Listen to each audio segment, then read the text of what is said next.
This week on ANN, music and worship mark a month of evangelism in New York City. Healthy Living resonates with London's hearing impaired community. And the first Kyrgyzstani Adventist minister is ordained. These stories and more coming up.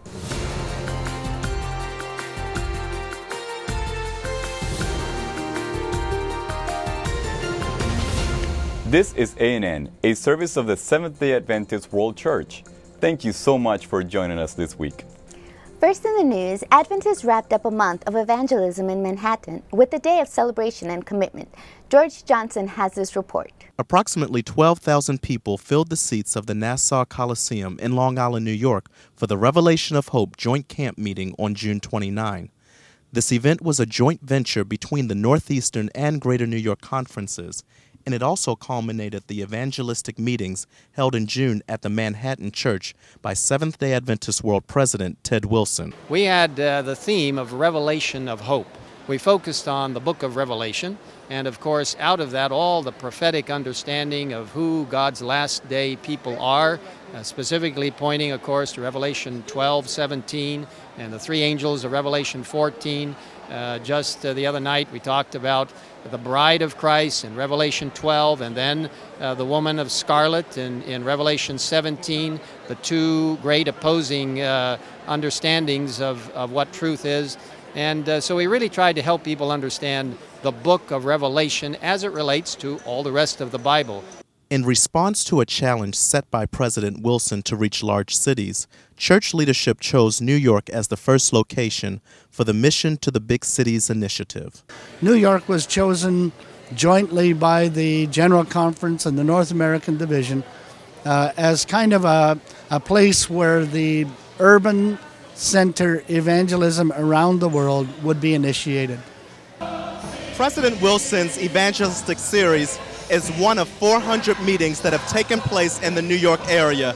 And because of all of the meetings, approximately 150 people have decided to recommit their lives through baptism at the Nassau Coliseum event. I decided to get baptized because I learned that the world is full of inconsistencies, and that's not a way a person should.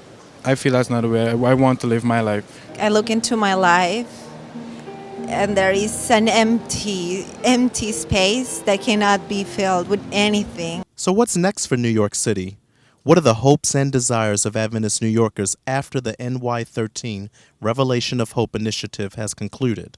You know, New York is a large city. We have approximately 20 million people in the metropolitan area.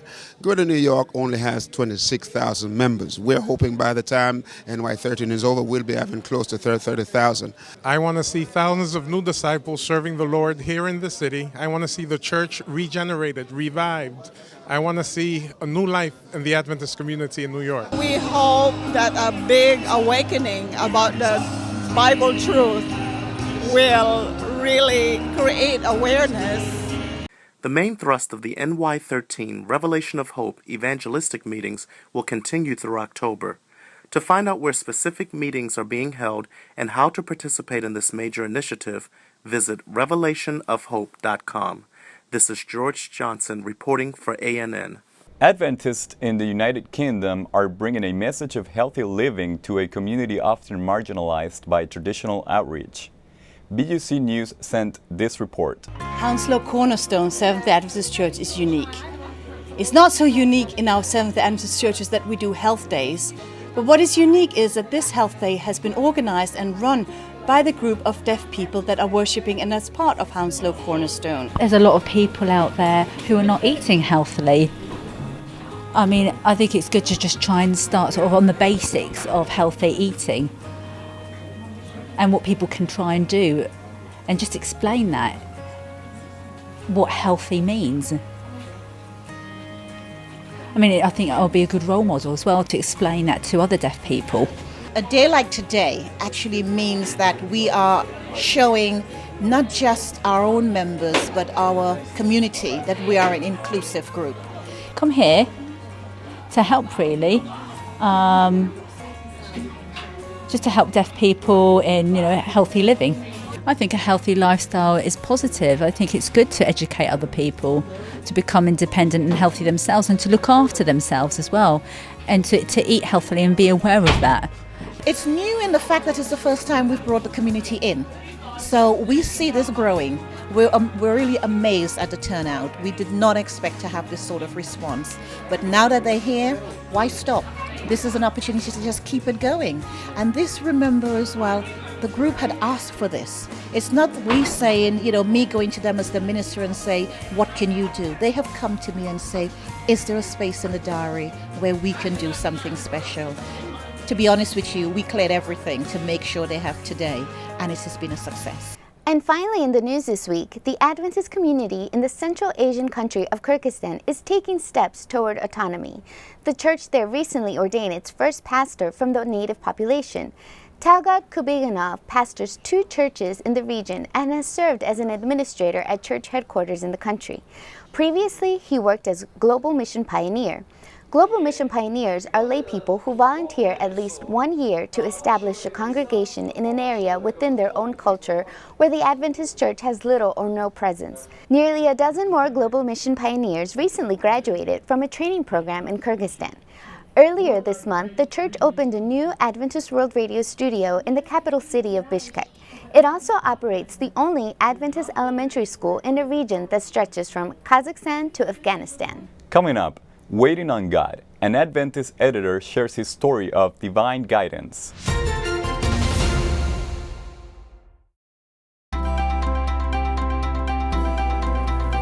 It's the all-new, updated In Prayer app, reminding you to pray at 7 a.m. and 7 p.m. 7 days a week. Prayer requests and stories, the daily devotional, all the latest videos, and social media integration through Facebook and Twitter, plus many more features. Now available free for iPhone, iPad, and Android.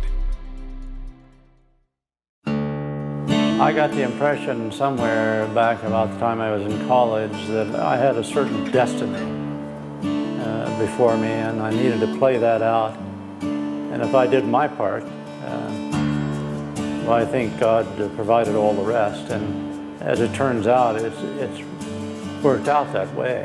My life has been very interesting, and I hope beneficial to the other peoples of the planet Earth.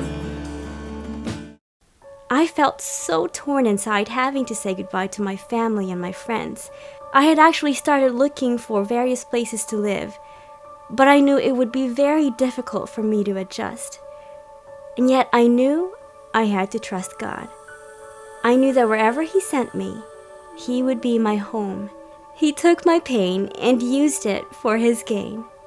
My name is Carla, and my prayer was answered.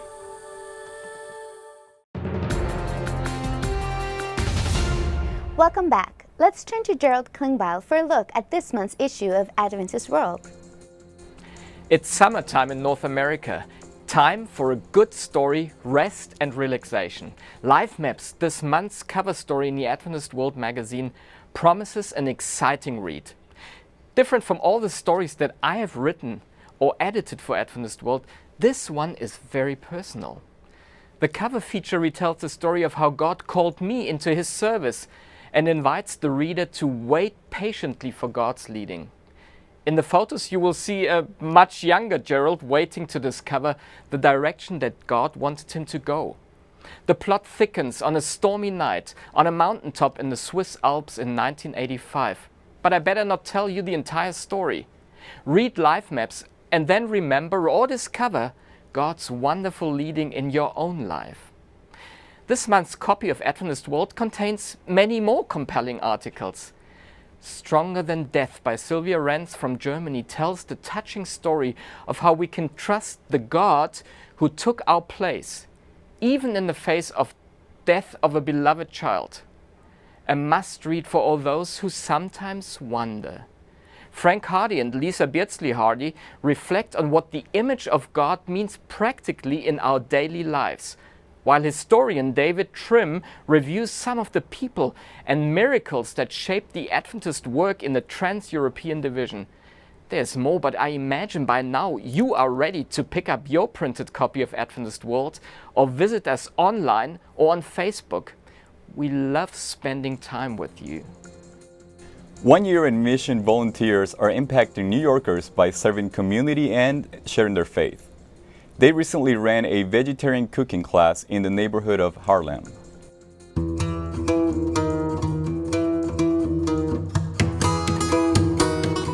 The cooking class was an event where we just wanted to use it actually to get in contact with community people. At the same time, we wanted also to teach them health principles, but more importantly, we wanted to lead them to God. If you think about Christ's ministry, he always met people where they were. He fed them first. He didn't try to preach to them. He didn't try to teach them or anything. He fed their need, or he supplied the need that really helped them to preach to them for the most part. As a team, we worked so hard to get everything ready. Each one of us has a different roles, and we got stressed every Wednesday, but at the end of every Wednesday, we were so happy and we were so glad to see the reaction of the people, how they enjoyed the class, the food, the fellowship, and I think this was our prize. From week to week, it kept getting better, and so we're really thankful to God for that. People in Harlem, they seem like they are so much interested about vegetarian food. Whenever I introduced today we have vegetarian cooking class and it's international. Chefs are from India and Mexico. They were so much interested in it. Thanks for coming. I met a woman who's been coming to our class on a regular basis. She said, I'm a heavy meat eater. She said, I'm about to change my life. My life is about to change. She said, from here on out, I'm going to change the way that I do things because I've learned about New Start and I can't go back to what I was. There was one lady, I told her, well, we have a health lecture. And then she was suddenly interested. And so she started coming, and she was a little skeptical in the beginning, but she was there every single time. She was one of the only ones who didn't miss any night. And I got to also make friends with her and talk to her. It was better than I expected because of the countries and the information, the learning about the different countries. It wasn't just vegetarian, it was vegetarian from all over the world. At the end, our goal was to introduce Jesus through the New Start, and then at the end, we have trust in God. We thought about how can we connect this food activity to Christ. The best part is we don't have to do something great. You can do small little things and do it with all your heart, and God can bless that little. Amazing.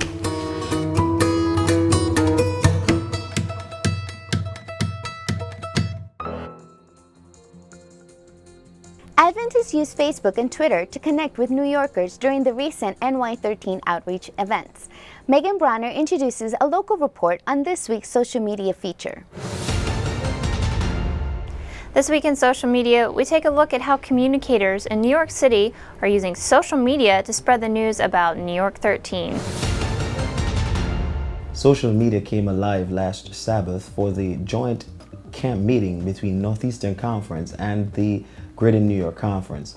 Several social media sites came alive, such as NY13, the North American Division, Atlantic Union Adventist Media, Atlantic Union Conference, the Northeastern Conference, and the Greater New York Conference.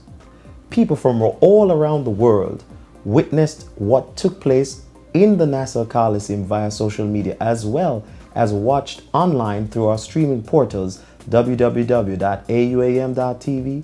Let's take you to some of the responses on Facebook. Here we have a special message from Felix. Felix is all the way in the Philippines, and this is what he shared. I am in the Philippines and excited to share with friends and relatives important activities of our movement, such as this. Social media is one of the fastest and most convenient ways of sharing.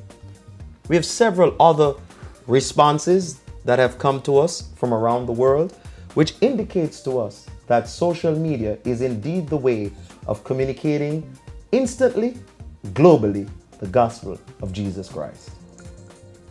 The offering plate is a universal symbol of Christian stewardship, but as Larry Evans was reminded during a recent mission trip, true stewardship is measured in lives changed, not offerings collected. You know, sometimes when we hear the word stewardship, we think of tithe, offerings, or money in general. But there is more to stewardship than what we put in an offering plate. I just returned from a trip in which I saw the sacrifice of Adventist church members at work in the lives of men, women, boys, and girls. My wife and I, along with Dr. and Mrs. James Anderson of Spokane, Washington, journeyed to an island called Biak, which is off the coast of Papua, Indonesia. Here we presented both an evangelistic series and a series of practical health talks. The reception was really amazing. We were enthusiastically greeted by members, and the theme of our series, Hope for a Broken World, caught the attention of the public. We were interviewed by radio and TV stations more than once. People came to a hall where there was no air conditioning. They listened, but made lifelong commitments. And all of this made possible because members around the world had sacrificed and returned their tithe and offerings. But isn't that what stewardship is all about?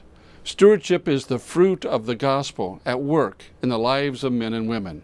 The sacrifice of some brings hope and life to others.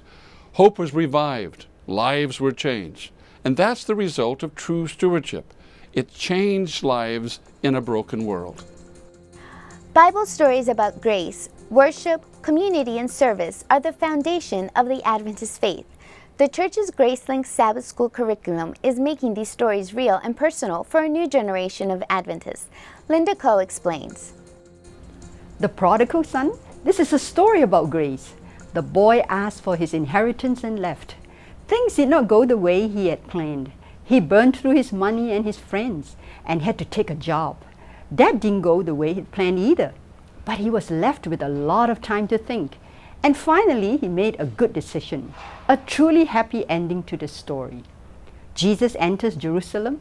This is a story about worship. And in this story, everyone has a part to play. Fetch the donkey, wave palm branches, spread your coats, smile, laugh, sing praises. Hallelujah! Joash's restoration of the temple. This is a story about community. Joash was 7 years old when he became king.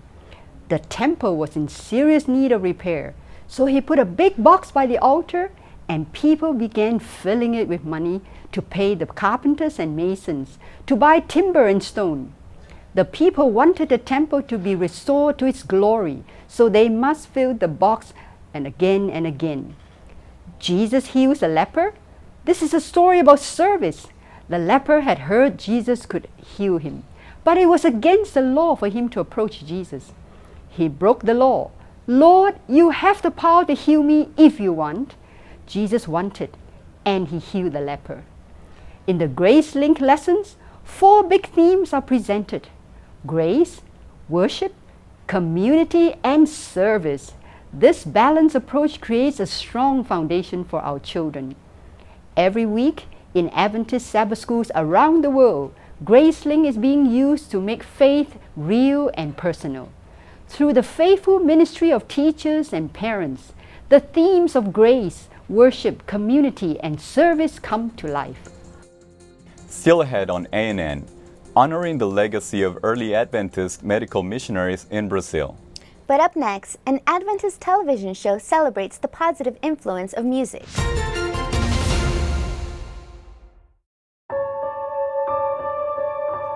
Revival is the renewal of the spiritual energies of the soul. It has to do with a new commitment to Jesus every day. It leads us to a deeper experience in prayer. It leads us to the diligent study of God's Word and a life of service in Christian witness.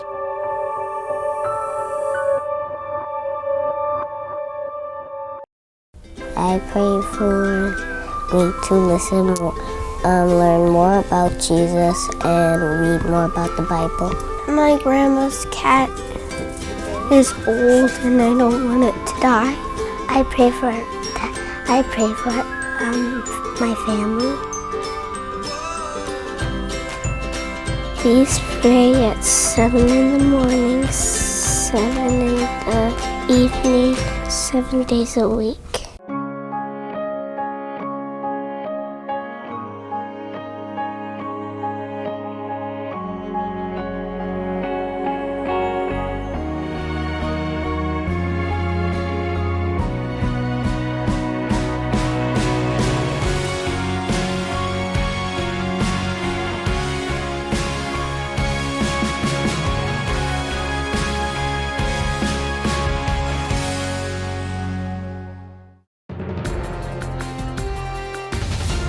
Welcome back. The Adventist television show My Story, My Song explores how God uses music to change the lives of both listeners and performers.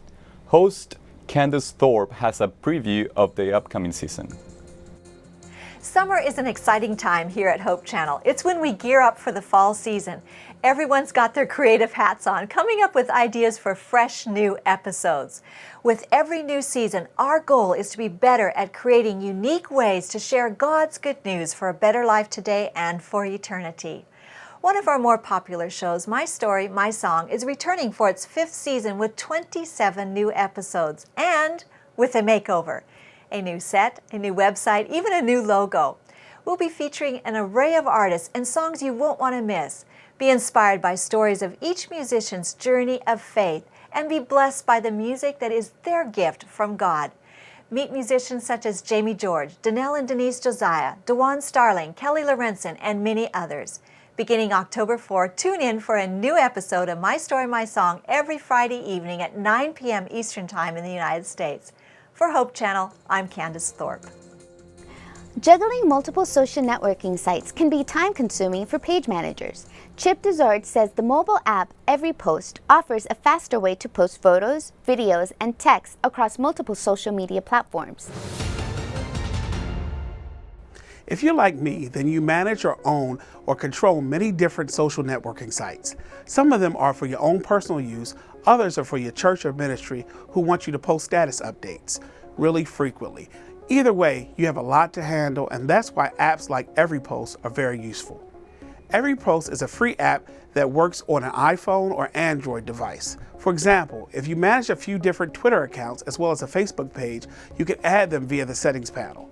Then, when you want to post a status update, you can click both from the dashboard and send them out very easily. Every Post does some more than just text. They really let you upload photos and videos. This is great when you snap a picture, which you can do inside the app, and add filters when you want to share it to an entire list of sites. For example, Facebook, Twitter, Tumblr, Pinterest, Google+, LinkedIn, and even support for Dropbox and your email. If you frequently post to many different social media sites, then I highly recommend this free mobile app. They are working on updates frequently, and one of them is to include scheduling of posts.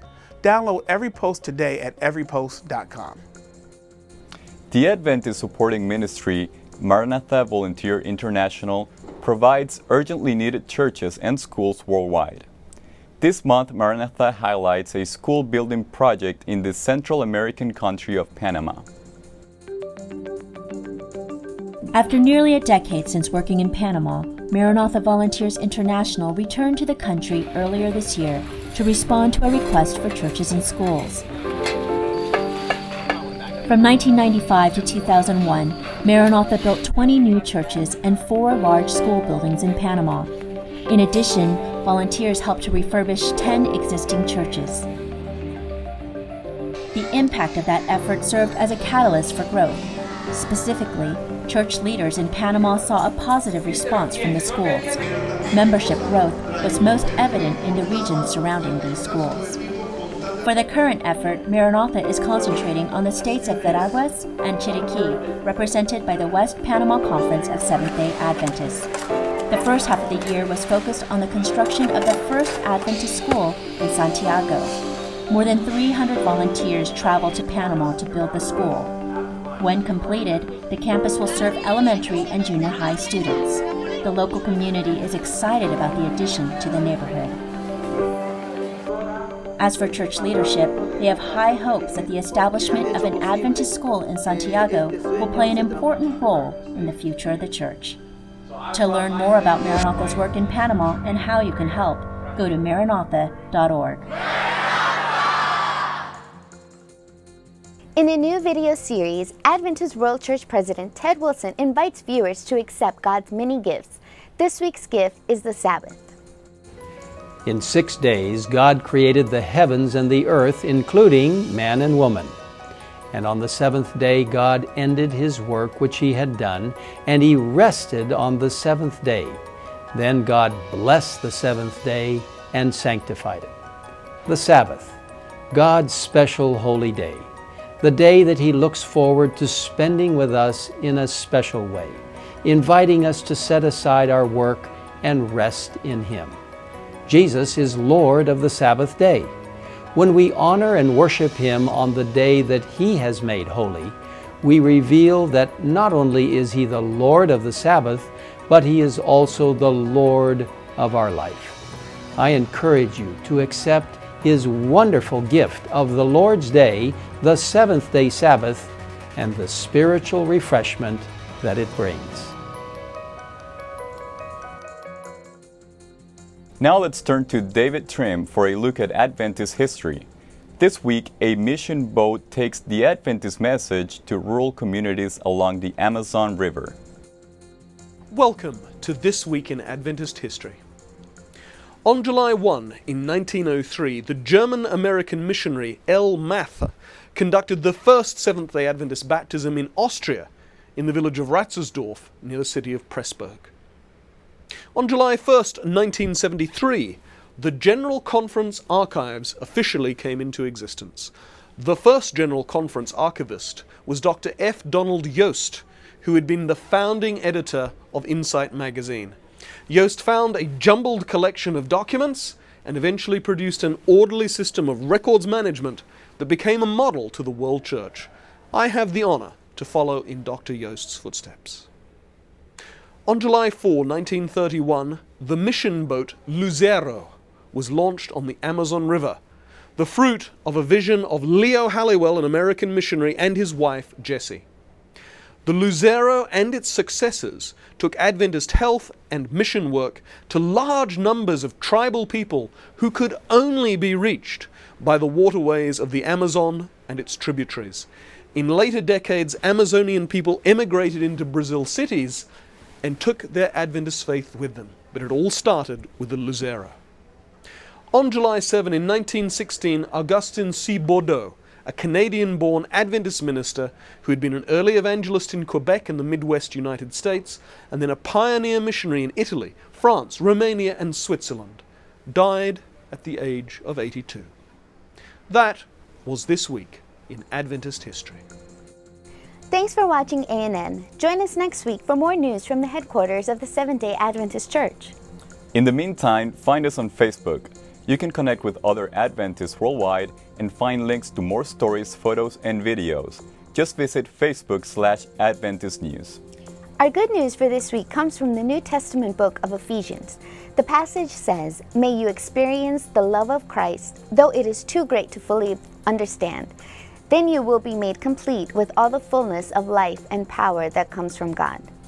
That's our program for this week. And remember, you can always visit news.adventist.org for daily news and videos. Until next time, God bless. Take care.